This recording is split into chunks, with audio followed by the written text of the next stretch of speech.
Jadi tahun 2020 kita melakukan namanya workshop untuk mitigasi perdagangan satwa liar ilegal. Itu diinisiasi juga di-leading oleh Dinas Kehutanan Provinsi dengan Polda Sulut karena berbicara perdagangan. Nah, after itu kemudian kita mulai melihat dari hasil kerangka kerja aksi yang dibentuk oleh mereka-mereka yang hadir waktu itu dari berbagai stakeholder yang keren-keren sekali. Kita lihat apa yang jadi priority kita untuk kita kerjakan karena ada puluhan ya. Nah, waktu itu kita akhirnya melihat ada banyak hal ya, ada yang udah kita kerjakan, ada yang belum. Jadi akhirnya program Selamatan Yaki bergerak bukan hanya untuk penyelamatan Yaki, karena kan habitat Yaki dan habitatnya, berarti bicara sederhananya gini, saya sering bilang di lapangan tuh Yaki and the gang gitu loh. Yaki dan teman-temannya yang sudah terancam punah dan dilindungi. Nah, kita punya banyak itu, nanti Bapak dari Gakum yang akan menjelaskan banyak hal itu seperti apa ya. Nah, oleh karena itu kemudian kami berkampanye menyasar banyak pihak dari mulai pedagang, karena itu poin yang penting waktu itu kita lihat, karena tanpa ada perdagangan, bicara trade ya, perdagangan. Nah, jadi akhirnya kita mendekati pedagang, kita juga mendekati pemburu, kita mendekati pedagang daging hutan ya, satwa liar di Pasar Tomohon, Langowan. Udah sebenarnya sih kita udah sering melakukan buka tenda informasi di banyak pasar ya. Penelitian kami itu terakhir pernah ada 10 pasar yang kami teliti yang menunjukkan indikator perdagangan daging satwa. Dari situ kemudian kami menentukan juga prioritas pasar mana yang duluan kami sentuh. Nah, waktu itu kami kemudian menyentuh Tomohon, Langowan, bertahap lagi ke Motoling, Tompaso Baru dan Kawangkoan.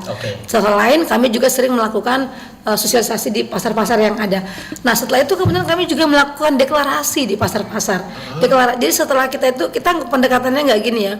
Kita menghindari by instruksi begitu. Jadi kita melakukan pendekatan mereka itu persuasif. Konsep kita adalah menjadi sahabat dari pedagang supaya ketika mereka percaya kepada kita, mereka mau peduli dan kemudian mengambil keputusan tidak lagi menjual. Itu versi pedagang. Begitu juga dengan versi pemburu. Tapi kalau pemburu memang kita tidak pendekatan yang seperti pedagang. Kita lebih datang ke desa dan hubungi aparatur desa untuk disiapkan para pemburu-pemburunya, dan kita menyampaikan pesan-pesan konservasi ini ke mereka, lebih menyampaikan informasi. Masih di tahap itu kalau pemburu. Jadi kalau pedagang kita kan sampai memang kita manage ya, kita berbulan-bulan dengan mereka, kita ngopi, ngetek, ngobrol segala macam, kita ke pantai, pokoknya kita enjoy dengan mereka. Kita nggak mau kita kayak nakut-nakutin, nggak. Jadi hampir kena mereka mau tanda tangan deklarasi. Nah, after itu kemudian kita bikin hal yang sama dengan pemerintah.